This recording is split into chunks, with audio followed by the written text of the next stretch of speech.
Então, o que a Bíblia fala sobre namoro? Quem já ouviu, já conversou comigo, sabe essa resposta. Pedrão, o que a Bíblia fala sobre namoro? Isso, nada, fala com nada, a Bíblia não fala nada sobre namoro.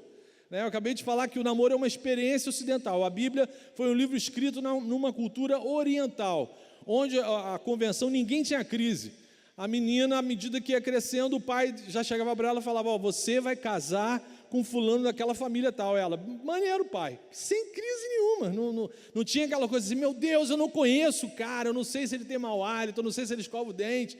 Não, isso era uma convenção. Rolou uma crise agora, né? Imagina. Você não tem nem a foto no Facebook para eu ver o infeliz como é que é, se é feio, se é bonito. Não tinha isso. Então, assim, na nossa cultura que a gente tem essa parada. Então, a Bíblia, ela não é especializada em todos os quesitos de uma cultura humana. Ela vai trabalhar com princípios atemporais que servem para a gente utilizar em qualquer cultura, em qualquer tempo, em qualquer civilização. Então, esses princípios que vão dar o apontamento para a gente do que a gente deve saber e aprender sobre os relacionamentos. Então, a Bíblia fornece para a gente os princípios. Logo, ela sempre reúne a melhor direção para a nossa vida. Na Bíblia você vai encontrar sempre o melhor apontamento no que diz respeito ao relacionamento interpessoal, ao relacionamento humano. E o importante é a gente fazer a pergunta certa para a Bíblia, que ela dá para a gente a resposta certa. Muitas vezes a gente se coloca diante da palavra e faz umas perguntas nada a ver, que não tem nada a ver, e aí fica sem resposta, porque pergunta idiota não tem que ter resposta, né? Então, pergunta certa, faz a pergunta certa que você vai ter a resposta certa da Bíblia. Então, a primeira pergunta que a gente tem que fazer antes de saber o que a Bíblia fala sobre o namoro é: para que serve a sua vida? Vitor, para que serve a sua vida? Ficar com o microfone sem fio é uma tentação, né? Eu vejo aquele rostinho mais tímido e já vai me dando aquela... Eu vou salivando, ele está ficando vermelho aqui. Eu não vou insistir. Mas pensa aí, para que serve a sua vida, Vogel? O pessoal da primeira fila sofre, né?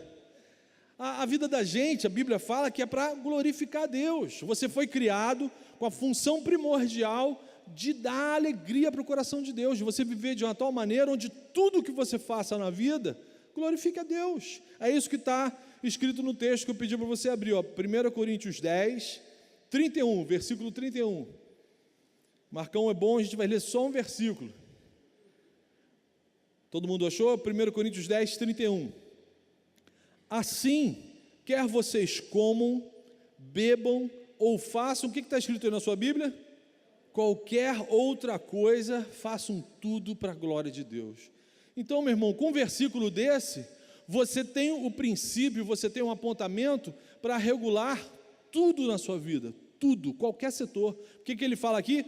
Qualquer outra coisa, façam tudo para a glória de Deus. Então, com um versículo desse, você tem apontamentos para a gente falar tudo sobre o namoro, tudo, só com um versículo desse. Então, o que o apóstolo Paulo está ensinando para os seus irmãos em Cristo? Qualquer coisa que o cristão fizer ou se envolver na vida, ele tem que se envolver pensando sempre: isso glorifica a Deus? Isso que eu estou pensando, isso que eu quero fazer, isso que eu estou fazendo, glorifica a Deus? Essa é a pergunta, maneira que a gente tem que fazer para tudo. E aí, no que diz respeito a essa busca por uma outra pessoa, para a gente amar e namorar, a gente tem que começar fazendo essa pergunta: essa pessoa que eu estou procurando, essa pessoa que eu olhei e já rolou uma parada estranha dentro de mim, eu fico perto dela e já... Essa pessoa glorifica a Deus? Então, necessariamente, o que Paulo está dizendo? Tudo que você fizer, desde tomar um banho direitinho, sabe, limpar atrás da orelha rola uma parada, né, sinistra. Como é que pode um negócio atrás da orelha ter um cheiro tão ruim? Se você não sabe que tem um cheiro tão ruim, é porque você nunca passou a unha e sentiu o que sai depois dali, aquela presença. Como eu preciso de Jesus, né? Então, tudo, desde o banho, escovar o dente, lavar os pratos, você tem que fazer tudo para glorificar a Deus. Então, primeira lição: Essa pauta não estava na palavra não, né? Eu lembrei do banho, mas até o banho a gente tem que glorificar a Deus, economizar água, né? O mundo, ecologia, essas paradas todas. Primeira lição, então um namoro entre gente que ama Jesus tem que glorificar a Deus. É a primeira lição básica, clara. Então, o meu relacionamento com uma outra pessoa que se diz apaixonada por Jesus tem que glorificar a Deus, tem que ser bênção, tem que gerar alegria tanto para o casal que está namorando, como para as pessoas que estão em volta desse casal e que amam esse casal. Então, um namoro tem que glorificar a Deus, tem que ser bênção para eles, tem que ser bênção para a galera que ama eles, tem que ser bênção para os pais desses caras, então tem que ser bênção. Segundo entendimento, até aí está maneiro, todo mundo concorda, né? Um namoro de pessoas que amam a Jesus, tem que glorificar a Deus, tem que ser legal para caramba, para todo mundo. Segundo entendimento que a gente pode ter, olhando para esse versículo aqui do apóstolo Paulo, que a gente pode falar sobre o namoro. Um namoro entre pessoas que confessam a fé cristã, que confessam publicamente que amam a Jesus, precisa apontar necessariamente para um objetivo bíblico. A gente, um casal cristão tem que namorar pensando num objetivo bíblico. Qual é o objetivo bíblico, além de glorificar Deus? Casar. Alguém falou aí, casar. Eu senti que saiu virtude. Oh, glórias! Receba levíssimos mistérios. Tem que casar. A gente não namora para ficar namorando e todo dia tem que ir para a casa do papai e da mamãe. Isso é insuportável, né? Chega uma hora que você não quer mais ir para a casa do papai e da mamãe, não é? É na hora que está de casar. Então, um namoro cristão tem que ter esse apontamento. Tem que ficar claro, poxa, eu gosto tanto dessa pessoa que eu quero passar o resto da minha vida com essa pessoa. Né? E o pessoal fala que até que a morte nos separe.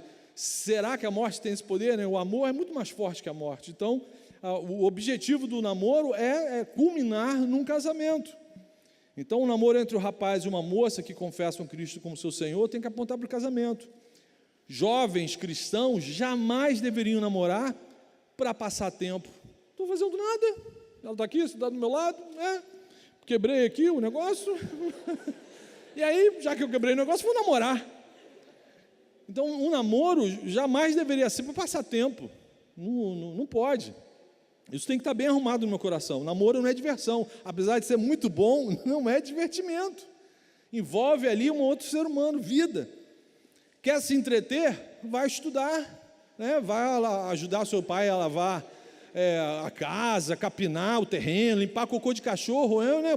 Você vai ser útil, né, na face da terra. Então eu já sei, mais ou menos, que tudo que um cristão vai fazer, ou se envolver, tem que ser algo louvável a Deus, o namoro tem que culminar num casamento. Então, só com esses entendimentos, a gente já pode continuar afirmando mais coisas sobre namoro. Por exemplo, em terceiro lugar, se o namoro é algo que glorifica a Deus, tem um objetivo tem que apontar para o casamento, logo, cara, cristão não fica. Ainda é esse negócio, ainda chama de ficar? Essa coisa de você só ficar alguns minutos com outro ser humano, aproveita tudo de bom e maravilhoso que o corpo dele pode proporcionar para a gente, depois você, tchau, não quer nem saber o nome, não dá nem o WhatsApp de verdade para a pessoa, né? Então, jovem cristão que diz que ama Jesus, que diz que a vida dele é para glorificar a Deus, cara, não fica. Não fica. Porque ficar é um entretenimento. A pessoa que fica está dizendo, eu não tenho o menor respeito por você. Eu não dou a mínima pelo que você está sentindo. Eu quero o prazer que o seu corpo pode me proporcionar. É só isso. Às vezes eu não quero nem saber o seu nome. Mas aí está na igreja, acaba sabendo o nome. Então, assim, gente que ama Jesus, gente que diz que é servo de Jesus, gente que diz que vive para a glória do Senhor, não fica. Ah, mas todo mundo fica, Marcão. Você acha legal? Não preciso nem fazer aquelas piadas grosseiras que eu normalmente faço. Eu vou me conter. Mas pensa bem, você acha legal se divertir físico e emocionalmente com uma outra pessoa, com o corpo de uma outra pessoa, sem demonstrar nenhum pingo de respeito e consideração por essa pessoa? Você acha isso legal? De uma boa índole? Algo louvável? Seria um testemunho coerente com alguém que acabou de cantar essas músicas que nós cantamos aqui? só porque todo mundo fez ou faz. É o famoso, pô, Marcão, o que que tem? Não tem nada a ver isso que você está falando. Por isso que é importante constantemente a gente falar sobre esse assunto e repetir, falar várias vezes, porque vocês são submetidos a vários pregadores durante a semana. A gente aqui só tem chance de estar com vocês um pouquinho na sexta, um pouquinho no sábado, um pouquinho no domingo. Mas de segunda a segunda, vocês são submetidos a vários pregadores que falam completamente o contrário do que eu estou falando aqui.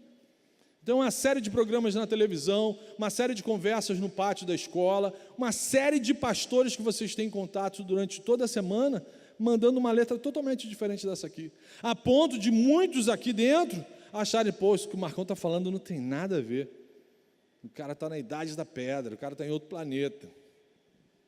Quarto lugar, o cristão no período do namoro, jamais, se eles estão vivendo ali um relacionamento para a glória de Deus, se a sua vida é para a glória de Deus, então um casal cristão no período de namoro, jamais deveria pensar, não, pensar ele vai pensar, mas jamais deveria ter relações sexuais com essa namorada. Pensar vai pensar, né? Alguém aí já até riu, pensar não tem como não pensar. Pessoa que eu gosto, bonita, toma banho, está cheirosa, não tem como não pensar. Só que não é para a gente viver essa experiência nesse período do namoro. Por quê? A gente também tem que fazer a pergunta certa para a Bíblia. Para que serve o sexo? O sexo é divertimento, o sexo é uma brincadeira, uma parada maneira que Deus criou na gente, encheu a gente de hormônio. Tem gente aqui que tem mais hormônio do que sangue dentro do corpo, né? Dependendo da idade, né? Tem mais testosterona que oxigênio no pulmão dessa criatura. Então a gente tem que perguntar, para que o sexo serve na vida da gente? Então, biblicamente falando, o sexo serve para celebrar a nossa união, o nosso casamento. Porque Deus já sabia que dois egoístas juntos debaixo do mesmo teto vai ser tenso. Eu tenho que fazer uma parada maneira para manter esses camaradas vibrando, celebrando, felizes. Então o sexo não serve só para a reprodução.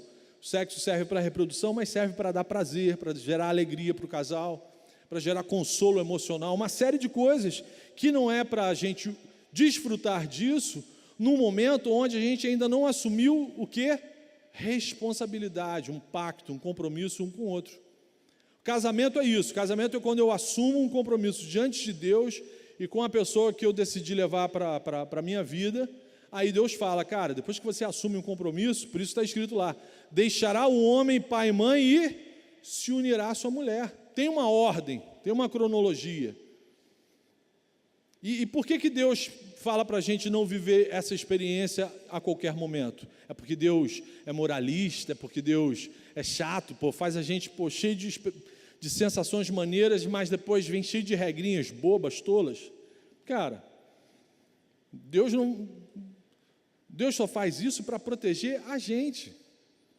Ele sabe o envolvimento emocional, o prejuízo emocional que acontece quando a gente vive a nossa sexualidade de forma leviana, de forma inconsequente. Às vezes a gente até jura, não, mas eu estou fazendo isso com amor, literalmente estou fazendo amor. Mas aí passa uma semana, você briga, né, porque brigaram lá por causa da pipoca, eu gosto de pipoca salgada, ela gosta de pipoca doce, aí acaba o namoro.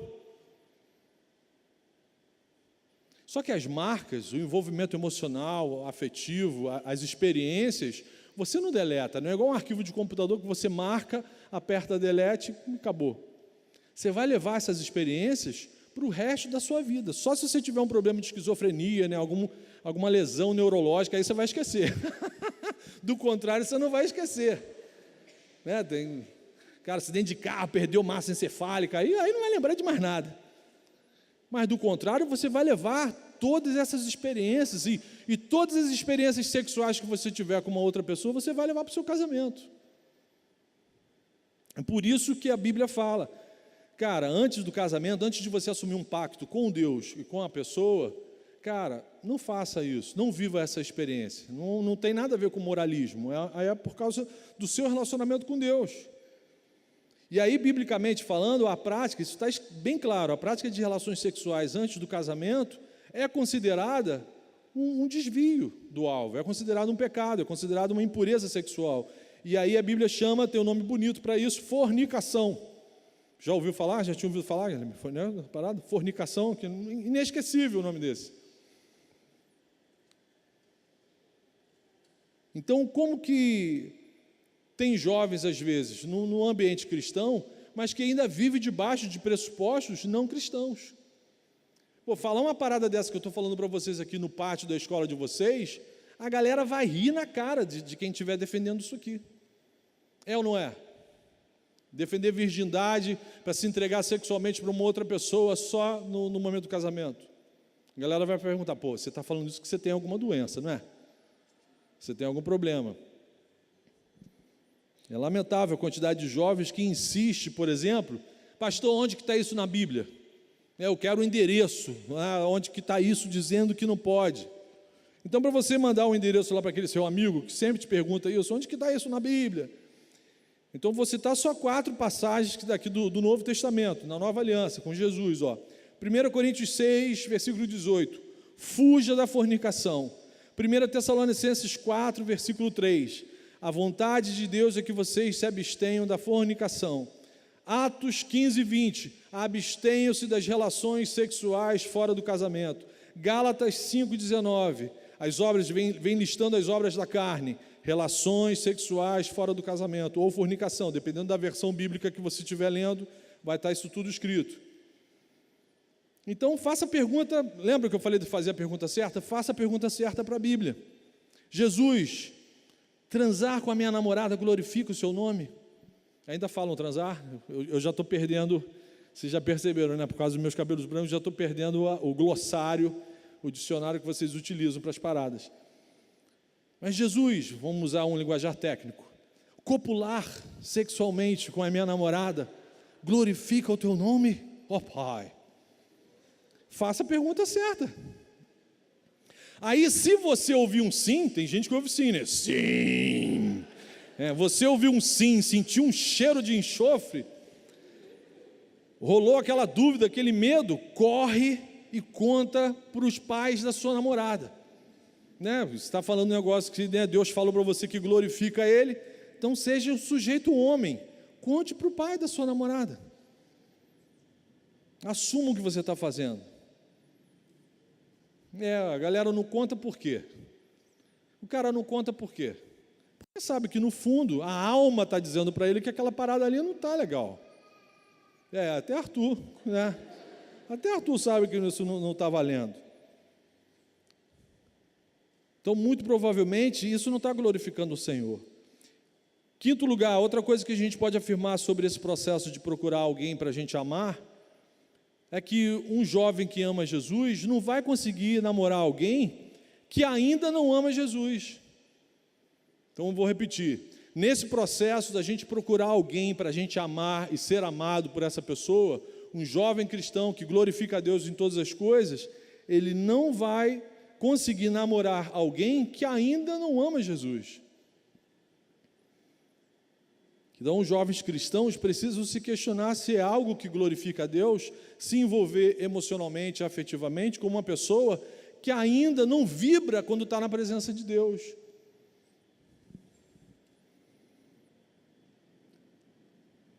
Se envolver físico e emocionalmente com uma pessoa que tem valores e credos totalmente diferentes do seu, isso glorifica a Deus? Você tem que perguntar.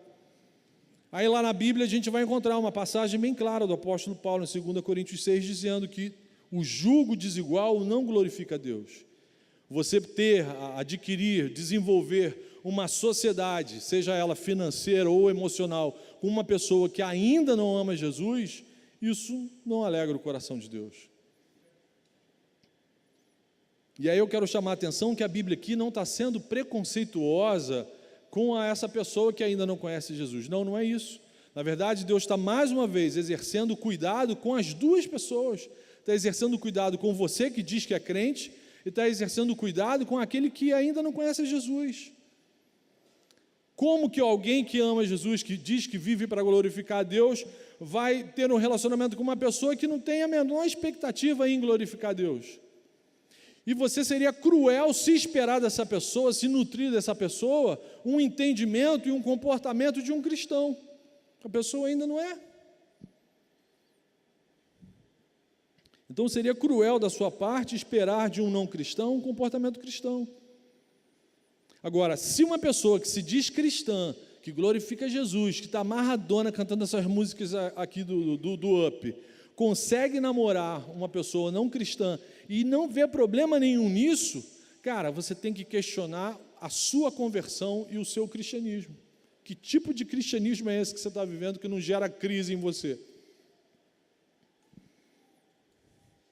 O não se colocar em julgo desigual não é uma sugestão. Uma vez eu estava dando essa palestra numa outra igreja, agora é sério mesmo.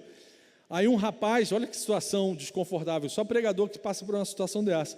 Eu falando assim, tipo, estou falando para o Vitor Flórido, que cara, o jovem cristão não pode namorar uma pessoa não cristã. Aí o cara assim do lado, a minha namorada não é cristã. Assim, na minha lata, pá! E o apóstolo Paulo, quando fala isso, ele está fazendo uma sugestão.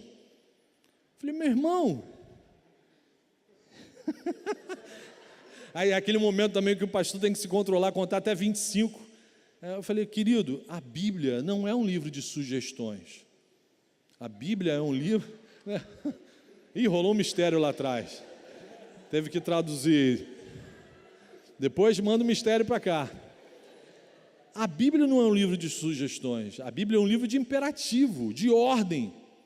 O que muda a vida da gente são os imperativos, é quando eu obedeço os imperativos que estão na palavra de Deus, é que a minha vida vai sendo transformada. O que Jesus fala? Aquele que tem os meus mandamentos e os obedece, é esse que me ama, é esse que está tendo um relacionamento de verdade comigo. O restante é fanfarrão, o restante está se enganando. Então, a Bíblia é um livro de imperativos, é um livro de ordem. Paulo fala, não se coloque em julgo desigual. Aonde que eu posso deduzir que isso é uma sugestão? Paulo está dando uma sugestão. Eu faço se eu quiser. Sugestão.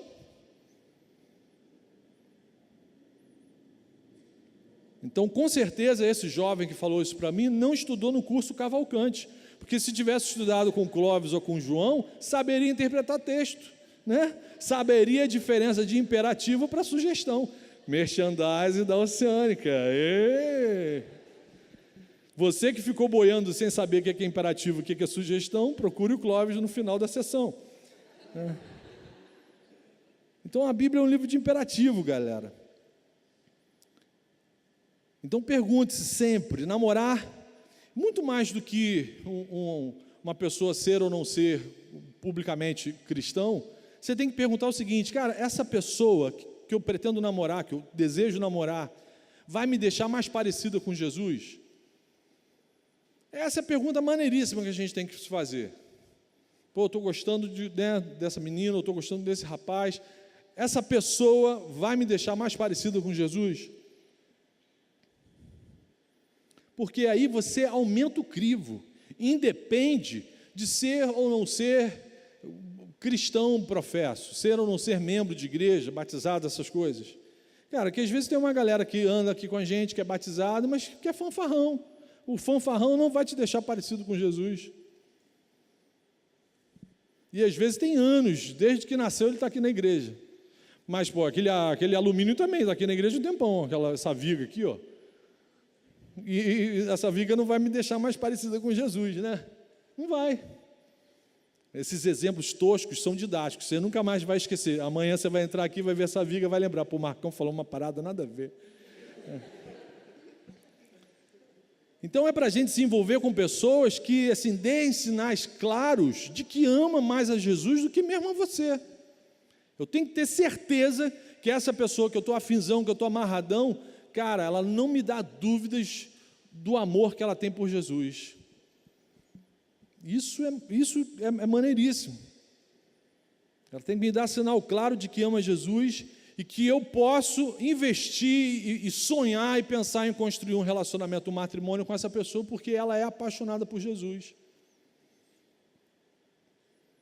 Aí, se você é cristão e não tem esse desejo intencional de namorar alguém pensando na possibilidade de casar, não namore, não tem problema nenhum, não namora. E aí, diante dessas considerações, já era para eu ter acabado, né? Estou na metade. Clóvis não... Diante dessas considerações, como que a gente deve, então, começar o namoro cristão? Já falei muita coisa aqui, mas assim, tecnicamente, vamos lá para a receita do bolo. Como que a gente começa um namoro cristão? Eu sei que você está cheio de boas intenções, então preste atenção nesse protocolo. Agora é sugestão. Você que estava na dúvida entre sugestão e imperativo, isso que eu vou falar agora é uma sugestão, Então, primeira sugestão, antes de você pensar em namorar, antes mesmo de você orar sobre esse assunto, sobre as suas intenções, você precisa ter certeza disso que eu falei agora há pouco. Cara, essa pessoa que eu estou de olho é crente mesmo? Ama Jesus de verdade? Dá testemunho claro, todo mundo que anda com ela percebe como que ela gosta de Jesus? Essa é a primeira sugestão. A galera que anda com ela tem certeza que ela ama Jesus de verdade? Segunda sugestão, um jovem cristão biblicamente orientado deve observar. Cara, essa pessoa é madura na fé? É espiritualmente madura? É fisicamente madura? É intelectualmente madura?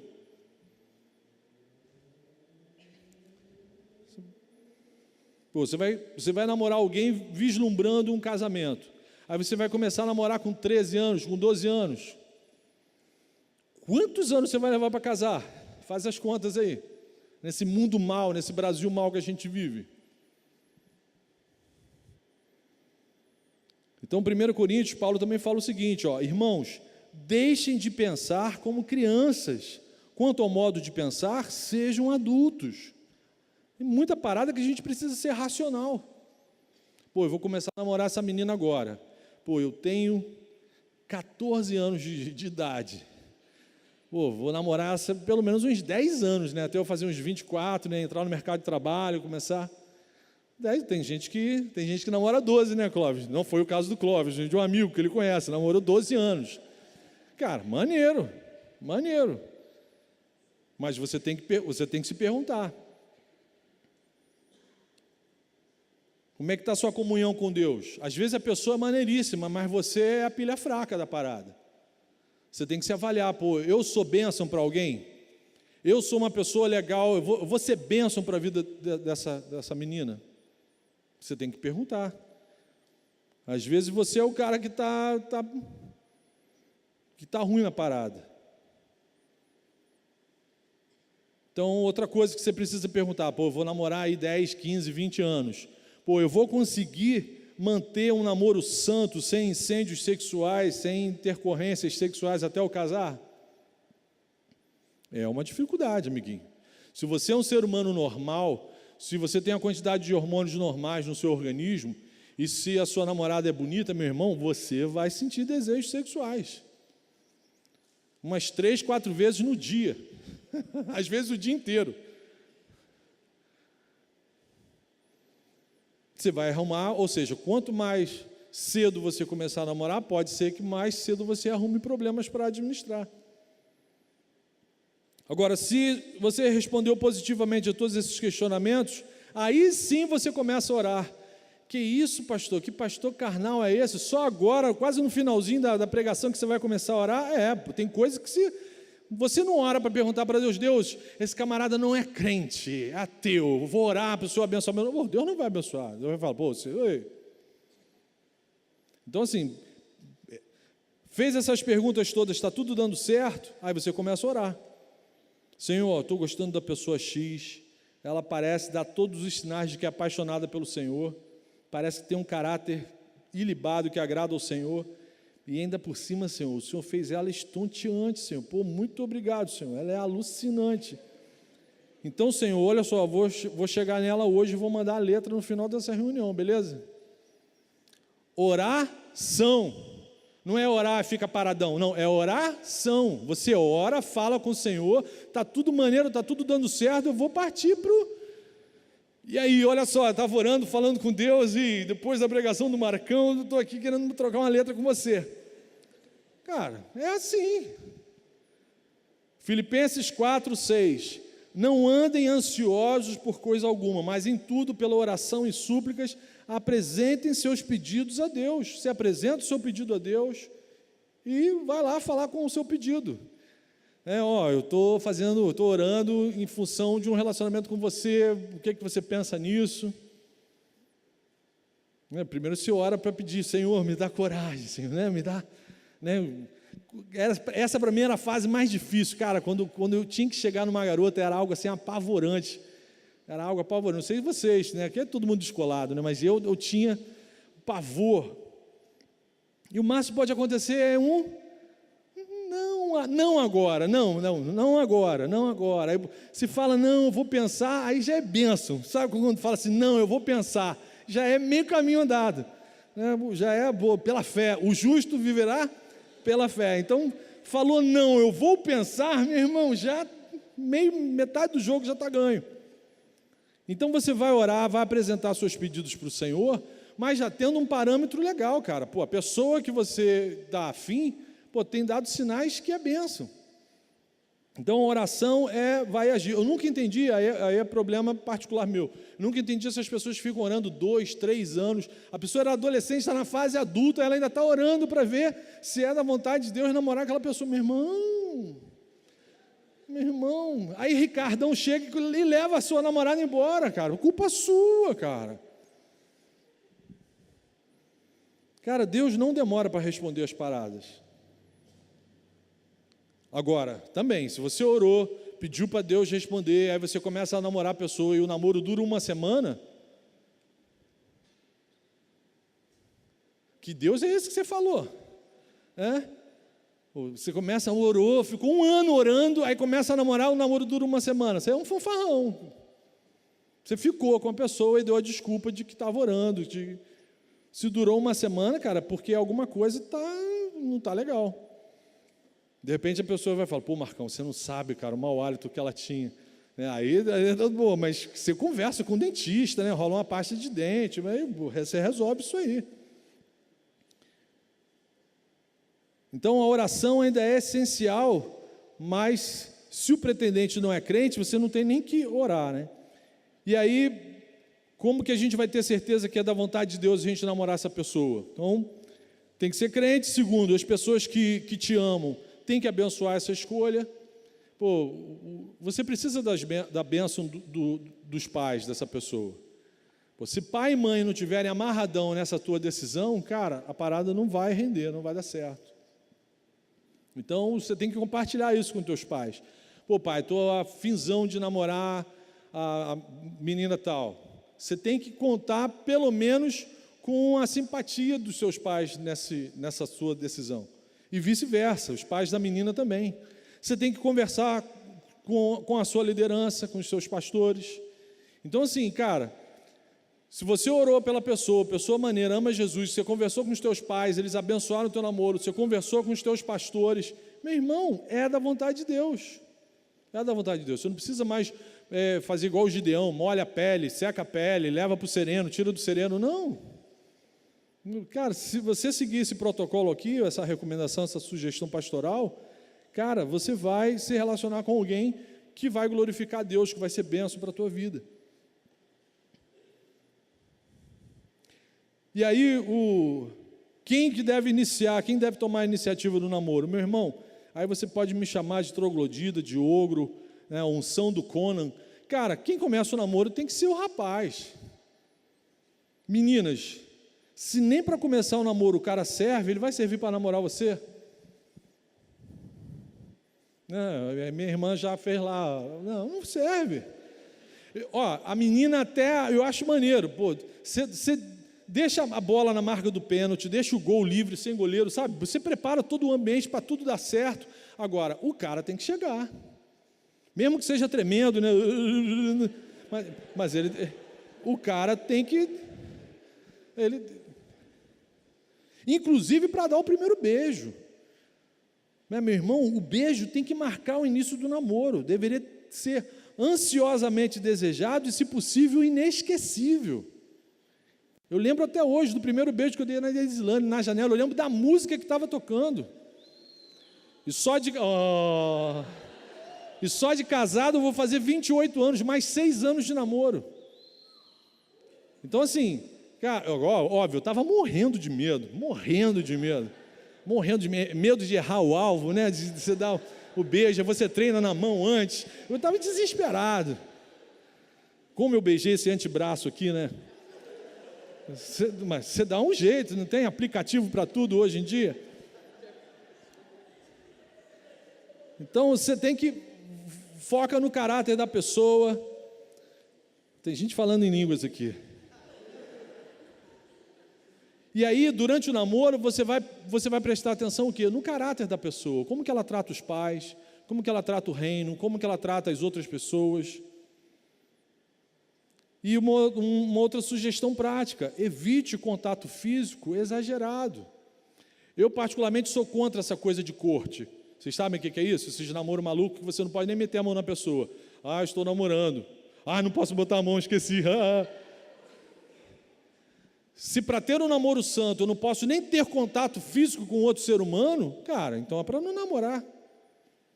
Se você não se controla sexualmente, se você tem mais hormônio do que oxigênio na sua vida, cara, segura a tua onda, né? Espera aquilo passar, toma banho de água fria, espera, se acalma. Mas, poxa, até o meu relacionamento físico com uma outra pessoa tem que ser uma experiência espiritual, para eu ter oportunidade de crescer na fé. Então, se para ser santo eu não posso nem ter contato com outra pessoa, então, cara, para não ter... Óbvio. Pô, Marcão, a gente começou a namorar, mas a gente dá 5 minutos juntos e já está pegando fogo tudo.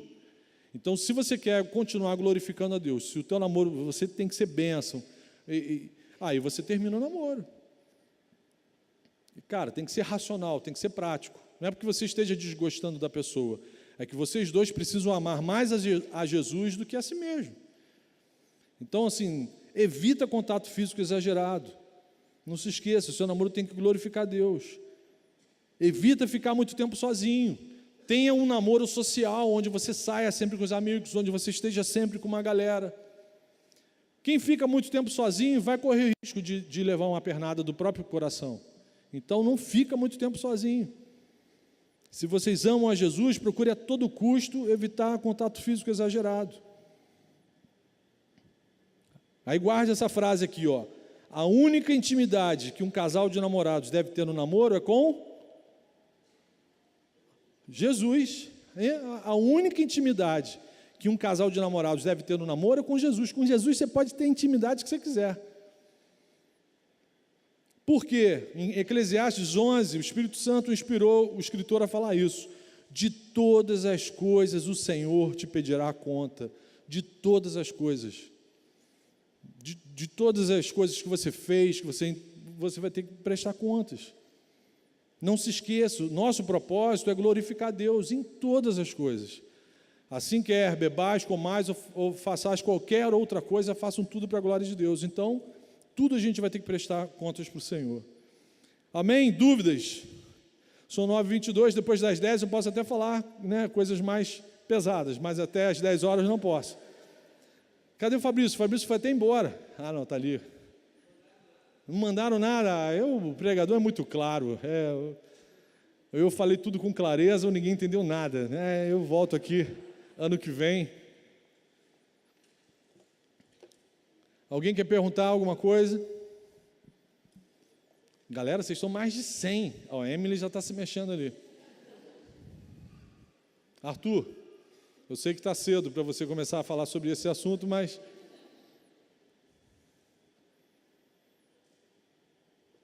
É tenso, né? Nessa hora, né? O cara fala que alguém tem alguma dúvida, é óbvio que tem. Mas se eu falar qualquer coisa, né? Então olha a galera me olhando, pastor, como é que eu vou sobreviver a isso?